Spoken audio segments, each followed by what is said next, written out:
नमस्कार साथियों। पिछले वीडियो के अंदर मैंने ग्रहण योग और विष योग में एक तुलना प्रस्तुत की थी। आज मैं आपके सामने ग्रहण योग और विष योग ये कुंडली के किसी स्थान पर बनते हों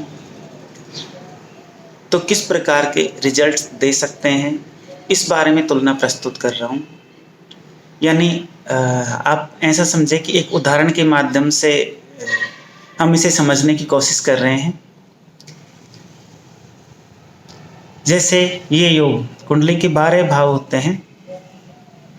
12 भाव में यदि प्रथम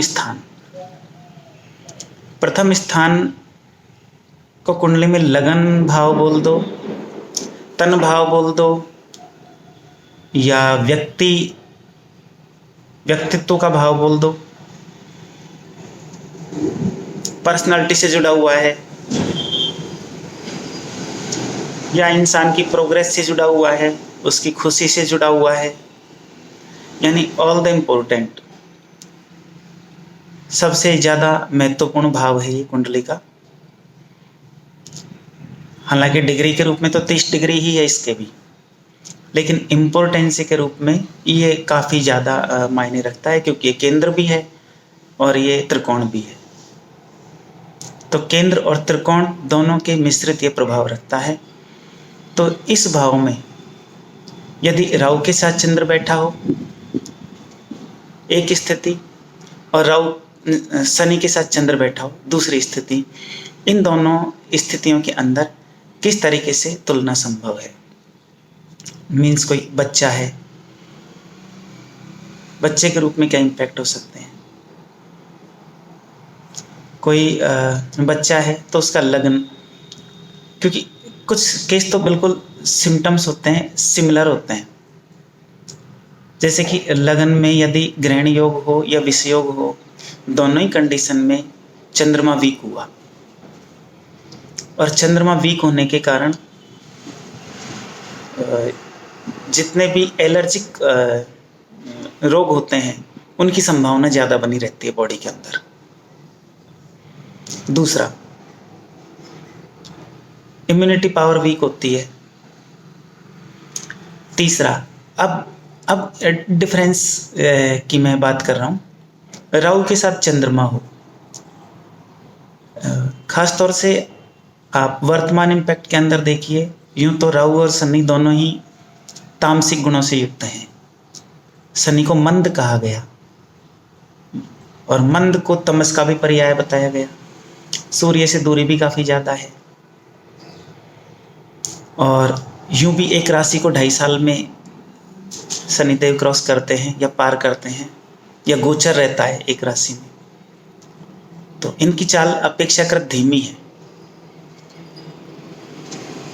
तो जब शनि के साथ चंद्र बैठा हो तो किसी व्यक्ति की जो लर्निंग प्रोसेस होती है या जो लर्निंग पावर होती है, इस विष योग के कारण लर्निंग पावर पर उसके इम्पैक्ट पड़ जाता है। मसलन लगन में ये हो तो जो लर्निंग किसी की होगी, ग्रेस्पिंग जो पावर होगी किसी की, वो कुछ कमज़ोर हो जाती है। इसी तरीके से यदि राहु के साथ मान लो चंद्र बैठा हो, चूंकि राहु बुद्धिमत्ता का कारक है। जब भगवान श्री हरि ने छल करके भी देवताओं को, क्योंकि विश्व कल्याण के लिए छल किया, देवताओं को अमृतपान करवाया, मोहिनी रूप धारण किया, राहु इस स्थिति को समझ गया, वो देवताओं की लाइन में जाके बैठ गया। इट मीन्स सीक्रेट पहचान जाता है व्यक्ति। यदि लगन में राहु बैठा हो तो मन को क्या है, ऐसी चीजें प्रभावित करती है जो थोड़ा सा रहस्यमयी हो, रहस्यवादी हो, वहां पर ऐसे व्यक्ति का दिमाग तेज चलता है। क्योंकि राहु बुद्धिमत्ता का कारक है, लेकिन बुद्धिमत्ता क्या है, जन कल्याण के लिए नहीं हो कि उल्टी दिशा में चली, तो ऐसे व्यक्ति मोबाइल गेम की तरफ या कंप्यूटर की तरफ, इनकी तरफ तेजी से आकर्षित होते हैं, वीडियो गेम्स वगैरह खेलते हैं। क्योंकि बुद्धि तो तेज है लेकिन वो दूसरे दिशा में है। तो व्यक्ति को आगे की तरफ नहीं बढ़ाती है, लेकिन भ्रम जरूर पैदा होता है। भ्रम इस तरह का होता है कि जब ऐसे बच्चे को कोई देखता है तो लगता है कि इसकी ग्रेस्पिंग पावर बहुत अच्छी है, बहुत इंटेलिजेंट है, लेकिन फिर पता ये भी चलता है जैसे बच्चा थोड़ा बड़ा होता है कि वो अपने आइडियाज़ को कंट्रोल नहीं कर पा रहा, या उसके तर्क उल्टी दिशा में है, यानी तर्क तार्किक होने के स्थान पर वो कुतार्किक होता है या कुतर्क पेश करता है, अपनी चलाना चाहता है। राहु ने अपनी चलाने का प्रयास किया, अपनी चलाना चाहता है। तो जहाँ शनि के साथ चंद्र हुआ तो स्थिति हुई मंद, सीखने की गति हुई कमजोर। और जब राहु के साथ चंद्र हुआ तो सीखने की गति कमजोर नहीं हुई, बुद्धिमत्ता कमजोर नहीं हुई, ग्रेस्पिंग पावर कमजोर नहीं हुई, ये सब अतिशय मात्रा में रही या बढ़ी, या इंटेलिजेंसी का दर्जा मिला, सीक्रेट वगैरह पहचानने, उनको रहस्योद्घाटन करने के अंदर रुचि रही।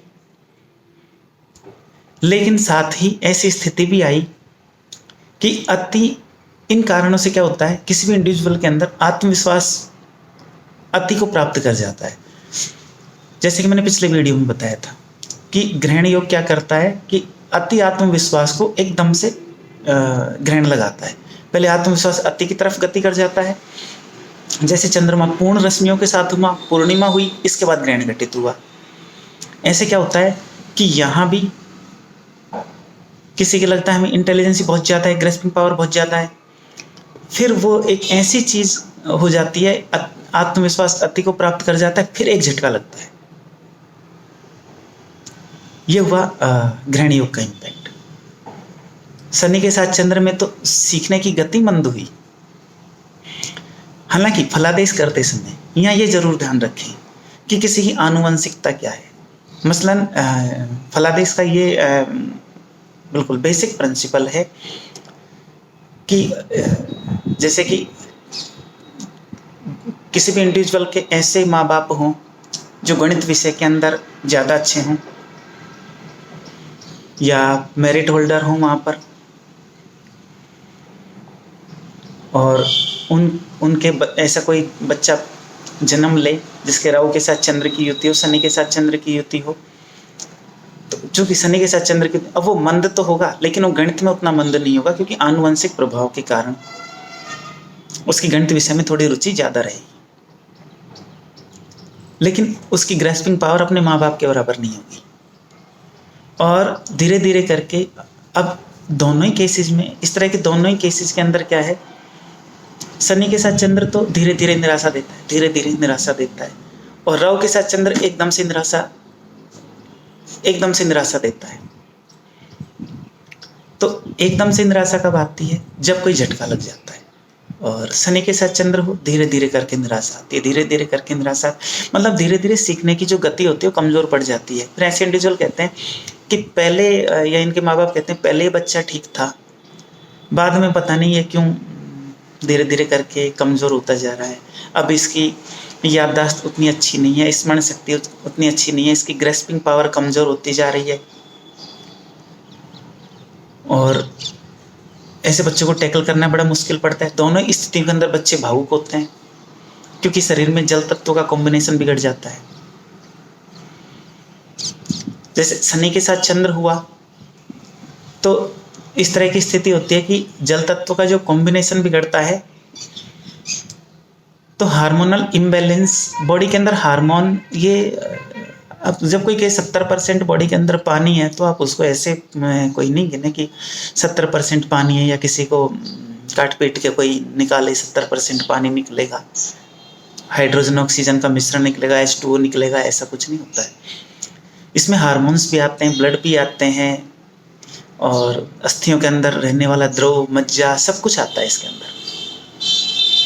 तो ये सारे की सारी चीज़ें कमज़ोर हो जाती है, हार्मोनल इम्बैलेंस हो जाता है। तो शनि के साथ चंद्र की स्थिति में व्यक्ति धीरे धीरे हार्मोनल इम्बैलेंस को प्राप्त होता है, बॉडी के अंदर टॉक्सिक लेवल जमा होता जाता है, विषात्मक प्रभाव होता जाता है, या जो जल तत्व है बॉडी का वो बिगड़ने लग जाता है। और राहु के साथ चंद्र के दोष के अंदर ऐसा होता है कि कोई सिचुएशन ऐसी बनती है कि एकदम से कोई मिस कैलकुलेशन तो उनकी होती है, सब कुछ होना होता है, लेकिन हमारे सामने परिणाम एकदम से प्रकट होते हैं। ऐसे लगता है कि ये एक पहले यहाँ तक बच्चा ठीक था, फिर इसके बाद हार्मोनल इम्बैलेंस हुआ और इसकी बॉडी कमज़ोर हो गई या इसका शरीर एकदम से मोटा हो गया। जैसे कि पीयूष जो ग्रंथि होती है तो अति सक्रियता में दानवाकार हो जाता है कोई, और कम सक्रिय होती है तो कोई बौना रह जाता है, कुछ और ग्रंथियां भी होती हैं। लेकिन जब राहु चंद्रमा को इम्पैक्ट करता है तब इस तरह का हार्मोनल इम्बैलेंस हो जाता है। अब इसके लिए क्या है, हम बाकी स्थितियां कुंडली की जो है मीन्स रोग कौन से हो सकते हैं या किस ग्रंथि में इम्पैक्ट आ सकता है, इसके लिए हम 8वां घर भी देखें, आनुवंशिकता भी हम जांच लें। जहाँ तक है ये इंश्योरेंस वाले तक आनुवंशिकता देखते हैं कि माँ बाप को कोई रोग था कि नहीं था, क्या पोजीशन थी। वो देखने का एक रीज़न ये होता है कि रोग, बहुत सारे रोग वंशानुगति भी करते हैं, उनका एक संबंध होता है। तो सामान्य रोगों का भी वंशागति से संबंध होता है। अब वो कितनी मात्रा में आ पाते हैं ये बात अलग है। तो यहाँ पर कुंडली भी देखें, कुंडली के लगन देखें, लगन के अंदर ग्रहण योग या विष योग देखें, 6, 8वें स्थान पर इम्पैक्ट देखें। तो इस तरह की स्थिति देखें। ऐसे लोगों को जब गाइड भी करना हो तो भी खास सावधानी के साथ गाइड करें, क्योंकि ये डांट के प्रभाव को नहीं मानने वाले होते हैं। और राहु के साथ चंद्र है तो स्वतंत्रता को बिगाड़ देंगे, या स्वतंत्र छोड़ते ही ऐसे काम करने लग जाते हैं जो परिवार की परंपरा के विपरीत होते हैं या जो मुख्य धारा के विपरीत होते हैं। वामपंथ की तरफ अग्रसर होना या ऐसी विचारधाराओं से प्रभावित होना जो निर्माण या मुख्य धारा से अलग होती है, वो इनमें लक्षण पाए जाते हैं। और भावुकता भी अतिशय आ जाती है। कई बार यूँ लगता है भावनात्मक रूप से कंट्रोल होकर ज़्यादा गुस्सा प्राप्त कर लिया, या कई बार ऐसे लगता है कि बहुत कनिंगनेस एकदम से हासिल कर ली। शनि के साथ चंद्र विष योग हो तो व्यक्ति बहुत कनिंग तो नहीं हो पाता है, लेकिन थोड़ा थोड़ा करके उसके अंदर ये जो कनिंगनेस की तरफ जाना होता है वो धीरे धीरे करके डेवलप होता है। तो ये एक स्थान का मैंने आपको बताया। हालांकि बहुत सारी चीज़ें और भी डिपेंड करती है कि कुंडली के 4, 5वें घरों में क्या स्थिति है, क्योंकि वो भी एक बहुत इंपॉर्टेंट रोल प्ले करती है। इस पर फिर कभी समय मिला तो चर्चा करेंगे। नमस्कार।